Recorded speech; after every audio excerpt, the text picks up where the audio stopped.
안녕하십니까. 10월 10일 화요일 말씀 묵상 함께 시작하겠습니다.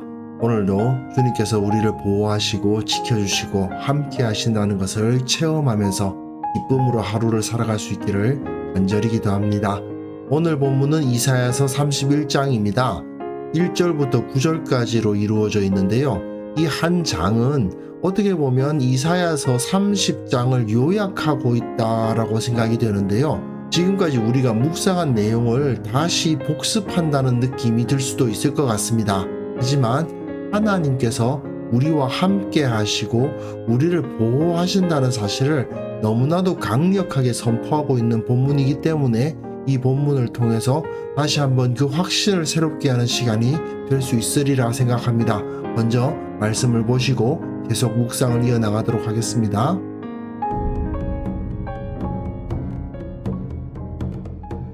도움을 구하러 애굽으로 내려가는 자들은 화 있을진저. 그들은 말을 의지하며 병거의 많음과 마병의 심히 강함을 의지하고 이스라엘의 거룩하신 이를 앙모하지 아니하며 여호와를 구하지 아니하나니 여호와께서도 지혜로우신즉 재앙을 내리실 것이라. 그의 말씀들을 변하게 하지 아니하시고 일어나사 악행하는 자들의 집을 치시며 행악을 돕는 자들을 치시리니 애굽은 사람이요 신이 아니며 그들의 말들은 육체요 영이 아니라. 여호와께서 그의 손을 펴시면 돕는 자도 넘어지며 도움을 받는 자도 엎드려져서 다 함께 멸망하리라. 여호와께서 이같이 내게 이르시되, 큰 사자나 젊은 사자가 자기의 먹이를 움키고 으르렁거릴 때에 그것을 치려고 여러 목자를 불러 왔다 할지라도 그것이 그들의 소리로 말미암아 놀라지 아니할 것이요 그들의 떠듬으로 말미암아 굴복하지 아니할 것이라. 이와 같이 나 만군의 여호와가 강림하여 시온산과 그 언덕에서 싸울 것이라. 새가 날개치며 그 새끼를 보호함같이 나 만군의 여호와가 예루살렘을 보호할 것이라. 그것을 호위하며 건지며 뛰어넘어 구원하리라. 이스라엘 자손들아, 너희는 심히 거역하던 자에게로 돌아오라. 너희가 자기 손으로 만들어 범죄한 은우상, 그 무상을 그날에는 각 사람이 던져버릴 것이며 아수르는 칼에 엎드러질 것이나 사람의 칼로 말미암음이 아니겠고 칼에 삼켜질 것이나 사람의 칼로 말미암음이 아닐 것이며 그는 칼 앞에서 도망할 것이요 그의 장정들은 복역하는 자가 될 것이라. 그의 반석은 두려움으로 말미암아 물러가겠고 그의 고관들은 기치로 말미암아 놀라리라. 이는 여호와의 말씀이라. 여호와의 불은 시온에 있고 여호와의 풀무는 예루살렘에 있느니라. 우리는 30장을 보면서 애굽을 의뢰해서는 안 되고 하나님을 의뢰하라는 이사야의 예언을 들었습니다. 그 내용이 31장에서 반복되고 있지요. 다만 30장은 꽤 긴 장이어서 앞에서 애굽을 의뢰하는 것이 얼마나 헛된 것인가 이야기하고, 그리고 하나님이 너희들을 어떻게 지켜주신다는 거 이야기하고 굉장히 길게 이야기했는데 31장은 30장을 요약하듯이 딱 9개의 절로 이루어져 있고 애굽을 의뢰하지 말고 하나님을 의뢰하라 이렇게 명령하고 있는 본문입니다. 여기서는 우리가 4절과 5절에 좀 집중하면서 하나님이 그 보호를 어떻게 약속하시는가에 좀 더 관심을 가지면 좋겠다는 생각은 듭니다. 애굽으로 도움을 구하러 내려가는 자들 화 있을진저. 이 사람들은 애굽의 도움을 받아야 된다고 주장하는 사람들이었겠죠. 그러니까 자기들이 사신을 자처해서 애굽에 갔다 오겠다 이렇게 해서 애굽까지 가서 도와달라고 했을 거 아닙니까? 근데 그들이 왜 애굽으로 내려갔느냐? 왜 그들이 애굽을 의뢰하려고 했느냐? 말과 병거와 마병이죠. 이거를 보고 애굽에게 도와달라고 우리와 동맹을 맺자고 간 겁니다. 하지만 하나님이 보시기에는 말과 병거와 마병이 승리를 가져다 주는 것이 아니죠. 이스라엘의 거룩하시니 하나님을 앙모하지 않으면, 하나님께 구하지 않으면 승리는 있을 수가 없는 것입니다. 하나님께서는 그들에게 재앙을 내리실 겁니다. 왜 그렇습니까? 하나님께서는 말씀하셨거든요. 일어나서 악행하는 자들의 집을 치시고 행악을 돕는 자들을 치실 것입니다. 악행하는 자들, 행악을 돕는 자들, 애굽으로 내려가는 자들이죠. 아니 그냥 애굽에게 도움을 요청하고 애굽과 동맹을 맺으러 내려가는 사람들이 악행하는 자들인가, 행악하는 자들인가 이렇게 생각할 수도 있지만, 하나님을 의뢰하려고 하지 않고 애굽과 동맹을 맺으려고 하면 당연히 애굽에게 비위를 맞춰야 되고 애굽의 신들을 인정해 줘야 되고 그들의 요구에 어느 정도는 응답을 해 줘야 되는 거 아닙니까?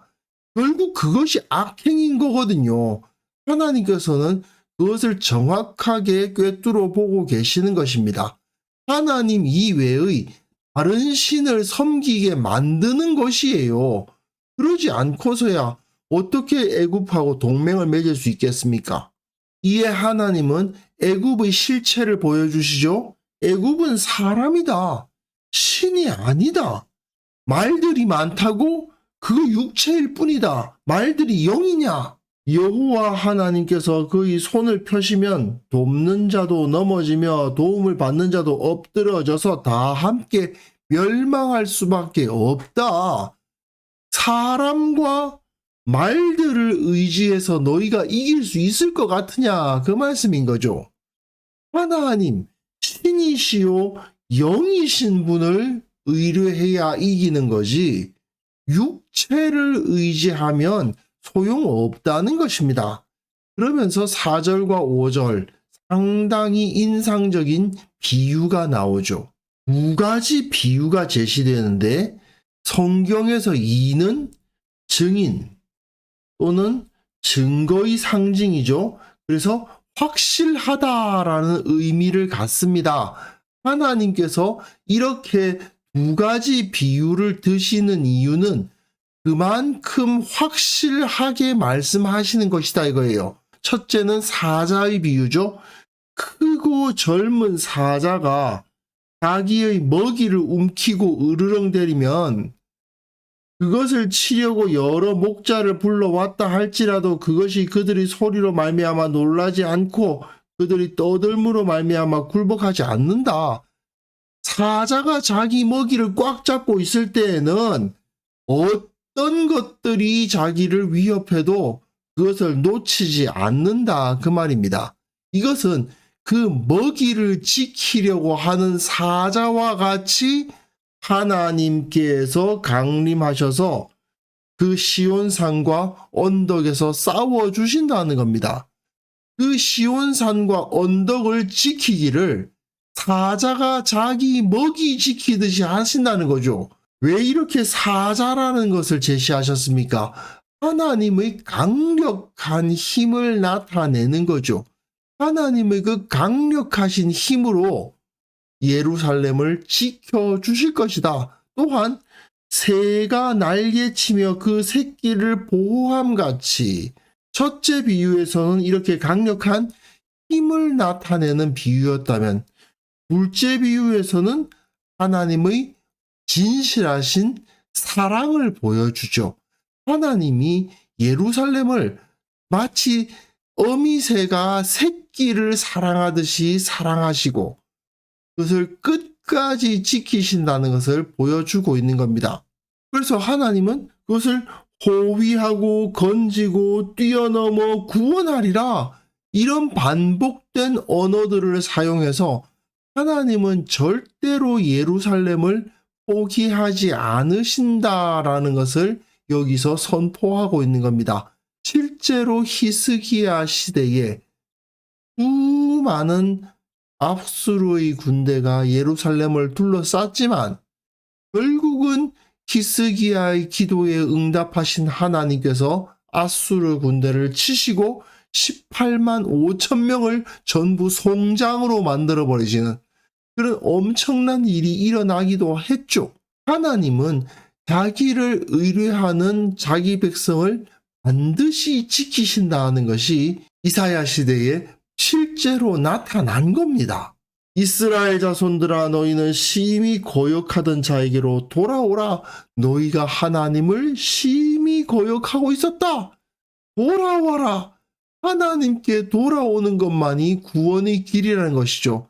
너희가 자기 손으로 만들어 범죄한 은 우상, 금 우상을 그날에는 각 사람이 던져버릴 것이다. 그날 나오죠. 하나님의 날, 여호와의 날이 임할 때에 각 사람이 그것을 던져버리는 일이 일어날 것이다. 너희가 하나님께로 돌아오면 승리한다. 그렇지 않으면 망한다 이거죠. 하나님은 아수르가 칼에 엎드러질 것이다 라고 예언하십니다. 그런데요, 칼에 엎드러질 것이나 사람의 칼로 말미암음이 아니다. 또 칼에 삼켜질 것이나 사람의 칼로 말미암음이 아닐 것이다.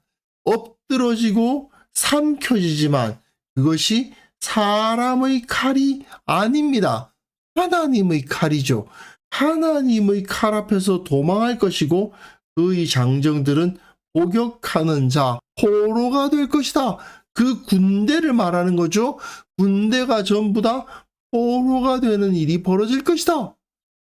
그의 반석, 왕을 의미합니다. 또는 그들이 의지하는 신을 의미할 수도 있는데, 왕이나 신들은 두려움으로 말미암아 물러가겠고 벌벌 떨면서 도망할 것이고, 그의 고관들은, 장군들과 높은 자들은 빛으로 말미암아 놀라리라. 깃발만 딱 들면 그 앞에서 벌벌 떨게 될 거다 이거죠. 여호와 하나님의 깃발이 세워지면 저들은 벌벌 떨게 되어 있다.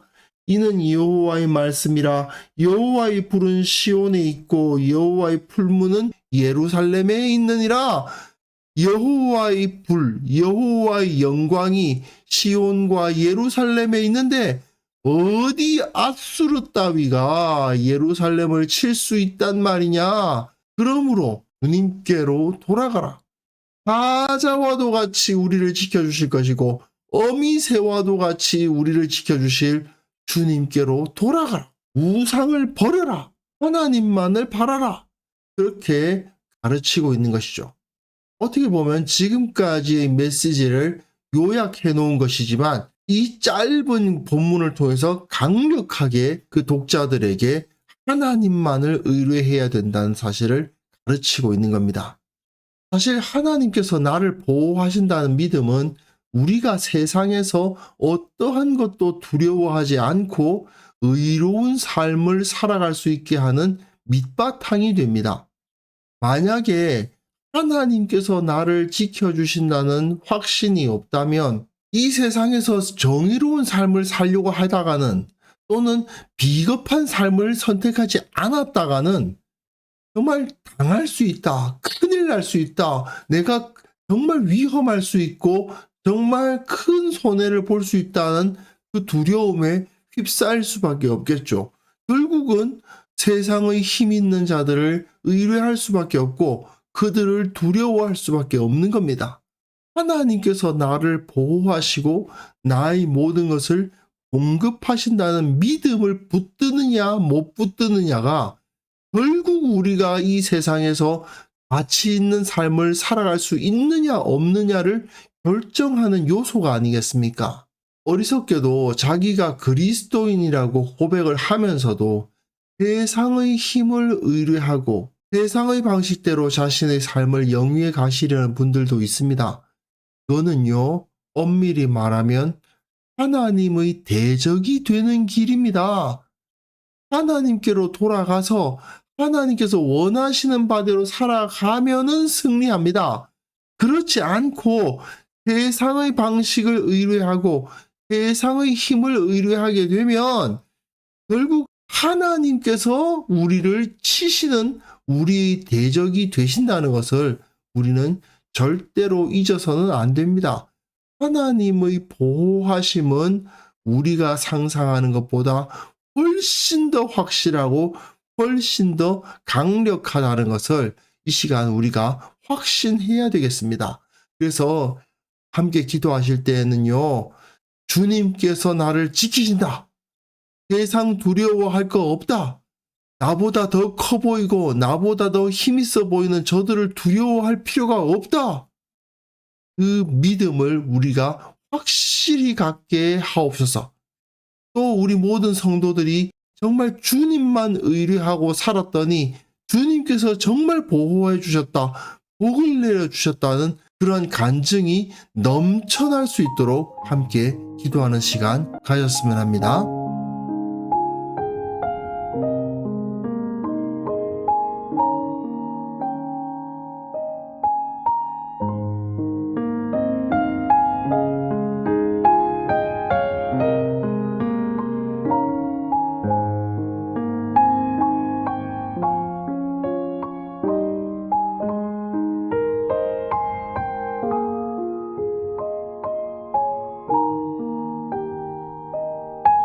하나님 아버지, 주님께서 나를 지키신다는 사실을 믿음으로 받아들이고 세상을 두려워하지 않으며 정직하게 의롭게 살아가기를 두려워하지 않고 살아가게 하여 주옵소서.